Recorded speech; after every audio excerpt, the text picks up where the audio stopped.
Nuk do ta besoni, por buka e misrit trajton sëmundjen e shekullit. Misri vazhdon të jetë numër 1 për të mbajtur konstant nivelin e kolesterolit në gjak pasi u ndjeshëm nivelin e yndyrës.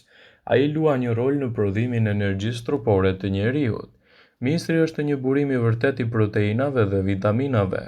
Në një studim të bërë shekuj më parë, ekspertët kanë treguar se meshkujt të cilët kishin kolesterol të lartë pas trajtimit me produkte të misrit, si dhe ushqime të varfër në yndyrë, u arrit në rezultate mjaft të kënaqshme.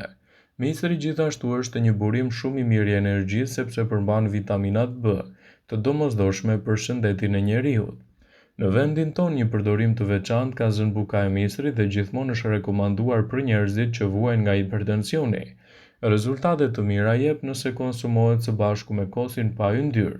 Kështu, buka e misrit në kombinim me kosin mund t'japë rezultate fantastike në fuqizimin e shëndetit dhe parandalimin e komplikacioneve.